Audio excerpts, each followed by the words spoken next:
Hi, for this week's video we're going to take what a lot of you are eating, which is a protein shake, and take that to the next level. Lots of you, when I put a post out on Twitter the other day, said that you were having protein shake for lunch because it's a really easy thing to have. Just mix it up on the go and drink it while you're on the go, which I wouldn't advocate because you do need to sit down and eat some lunch just to have a bit of a rest. However, I'm a massive fan of protein shakes.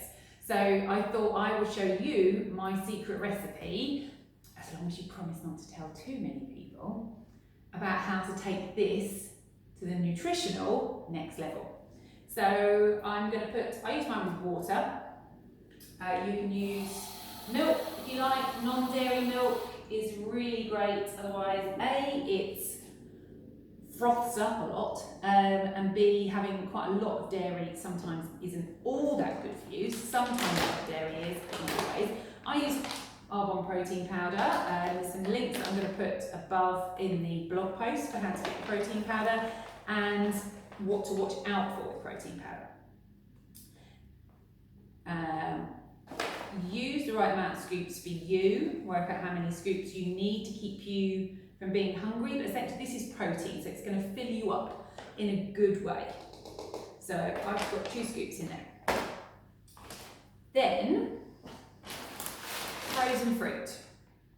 Cheap, tasty, really, really good way to add some nutrients into your protein shake. So obviously you need to make this before. You can't take this and make it on the go, but 5 minutes in the morning will make a massive difference to your nutrition. I like using Morrison's Wonky Fruit because it's really cheap. You get lots of little bits in it. Sometimes you get some whopping great bigs. So I put about a spoonful in there, which is just under a portion of fruit, I would say. Now this is the next cauliflower, frozen cauliflower. I promise, you will not taste the cauliflower. All it does is it gives it a much thicker consistency, a little bit like a frozen milkshake type thing, and it gives you the added bonus of extra nutrients without having any extra taste. So I then put in about a handful of cauliflower, and the best ones to get, in my opinion, are these savour ones. And I get mine again from Morrison's, because you want the tiny, tiny little florets like this. These are no good for making cauliflower cheese. They'd go all mushy, but they're perfect for putting in a smoothie because anything bigger and it takes way too long to blend and you're forever standing there at the blender. So that's the secret ingredient. Add in, it's not really a portion of vegetables, it's probably about a half a portion. If you're having a bigger cup, you could probably put a bit more in. If I'm having it for breakfast, I will also then add in a spinach cube. I found that if you're mixing it and then putting it in the fridge until later on to have at lunchtime, the spinach doesn't really last very well. What happens is when you drink it straight away, it's all broken up and you can't taste the spinach, or you can't tell the spinach is in there at all. If you leave it, it kind of settles at the bottom, and it's just not very nice if you leave it for a few hours. So if I'm having it for lunch, I leave that out. If I'm having it for breakfast, I do that. So make sure you don't overfill your blender, although I'm awful for doing that.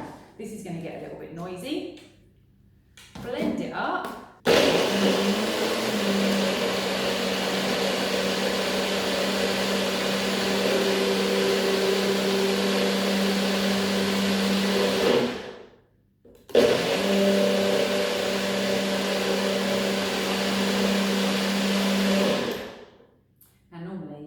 Broken your NutriBullet like I have, you can walk away and do something else while that's doing that. But then you've got a really, really thin consistency of, well, nice, slightly thicker consistency than if you were just using it as a shake, of protein powder and shake in there. It's absolutely delicious. It's really cold. It's got the consistency of a thick milkshake, like a frozen milkshake. You can just put your NutriBullet lid on top of that and pop it in the fridge, or you can put it in a thermos flask, something like that, which will keep it really cold as well, and then drink that on the go. So for an extra 5 minutes prep in the morning, you've then had at least an extra portion of fruit and vegetables, maybe even pushing 2, that you can have in your smoothie. So let me know in the comments what you think about this.